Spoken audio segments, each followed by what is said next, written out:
Здравейте и добре дошли отново под водата. Намираме се отново в колата ми. Аз чакам жена ми да слезе, за да тръгваме за работа, като всяка сутрин, в която записвам епизод от новата поредица.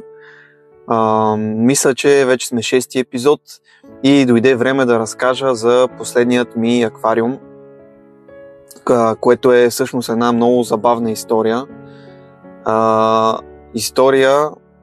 Може би най-забавната история с аквариумите ми, а всъщност се отнася за най-малки от тях, а именно 10-литровия ми аквариум, който абсолютно инцидентно го купих. В смисъл, не бях планувал да купувам такъв аквариум, просто се наложи. Наложи се, тъй като сега ще почна от началото на историята. Най-далеч от историята.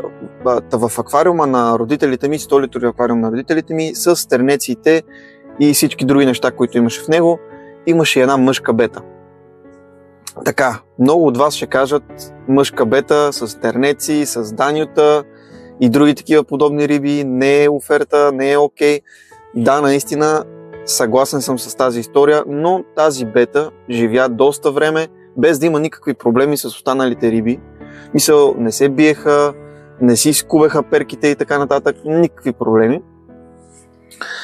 И заради това реших да си взема и аз бета за моя 60-литров аквариум, в който тогава имаше същите риби, като в 100-литрови аквариум на родителите ми. И реших я да си взема бета. Като, очаквах да се случи също, което се случва в аквариума на родителите ми и да няма проблем с другите.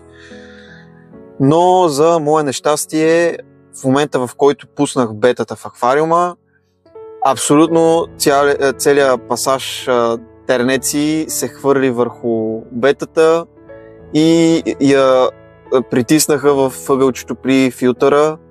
Беше нещо страшно. Това беше в секундата, в която я пуснах.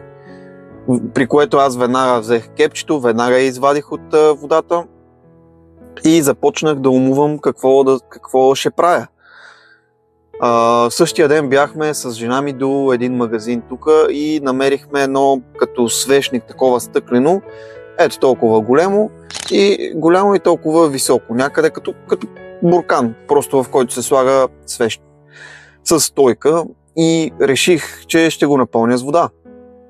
Напълних го с вода от аквариума, сложих му някакви камъчета и такива работи на дъното от аквариума и пуснах бетата вътре, за да живее някъде, докато аз измисля какво да правя. И седнах, аз помислих какви са ми вариантите и реших, че ще купувам още един аквариум, тъй като всички останали са ми малко. Реших, че ще купувам още един. Имах точно местенце, пак ще се опитам да сложа кадри къде беше този аквариум, за да добиете представа, стига да намеря. Имах точно местенце за един 10-литров аквариум и викам, това е, ще купувам един 10-литров аквариум. Не исках да е колба, не обичам много колбите, затова исках да си обикновен правоъгълен аквариум. 10 литров, викам, ще е идеален за една бета. И влизам и почвам да търся 10-литрови аквариуми, при което намирам един, който е 10 литров, разделен с преграда на 2, т.е. 2 по 5 литра и е точно аквариум за бети. Викам, добре, не беше скъп, казах си, взимам го, имаше вътре комплект, с грунт, имаше няколко такива декоративни растения изкуствени и си казах, взимам го тоя. И така го поръчах, така се здобих с този 10 литров аквариум. Първоначално, като дойде, бетата си беше окей, нямаше проблем с това в буркана. Тя изкара, мисля, около 3 дни в буркана, 4, никакъв проблем. Направих аквариума, се тъпнах го, сложих някакви растения, мисля, че още в началото добавих някакви живи. Първоначално държах изкуствените, но впоследствие ги махнах. И след 2 дни взех още една бета, за да има в двете преграждения, иначе няма смисъл. Преграждението беше стъклено, залепено с силикон и щях да го махна, да направя цял аквариум.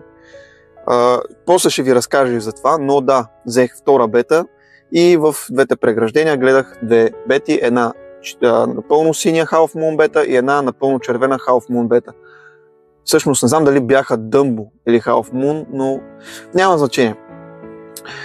И гледах го аквариума така 3-4 седмици и реших впоследствие реших при едно от чистенията да се опитам да премахна преградата, тъй като червената бета я подарих на майка ми, в смисъл откарах я в аквариума на село, откарах я на село и там се тъпнах друг аквариум, за да й подаря тази червена бета. И реших да премахна преграждението, за да остане аквариума цял, само за синята ми бета.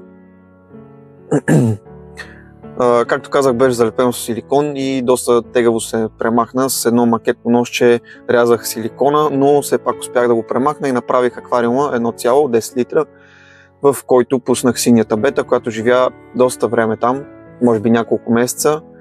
По едно време бях сложил, имах 2 боци в 60-литрови аквариум, които не искаха да се хранят по никакъв начин и видях, че са почти пред умиране и ги сложих при бетата, за да са отделно от другите риби и да имат повече шанс за достъп до храна, при което едната беше късно за нея и умря, а другата успях да я спася и после си я гледах много време, но около 2-3 седмици боците седяха при бетата, докато се възстановят, след което едната, както казах, умря, другата си я преместих в 60-литровия и по този начин гледах 10-литрови аквариум доста време с бетата в него.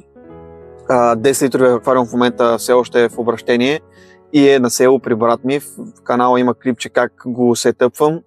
Направих му го пак за бета. В момента той си гледа бета в него. Но общо взето това е историята за този 10-литров аквариум и за това как той стигна до мене чисто инцидентно и защото не ми се получиха плановете така както аз мислех.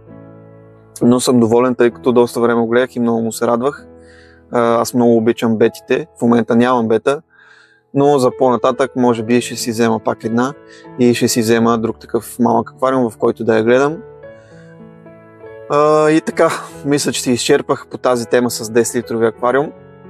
Беше ми много приятно отново да сме заедно тази сутрин.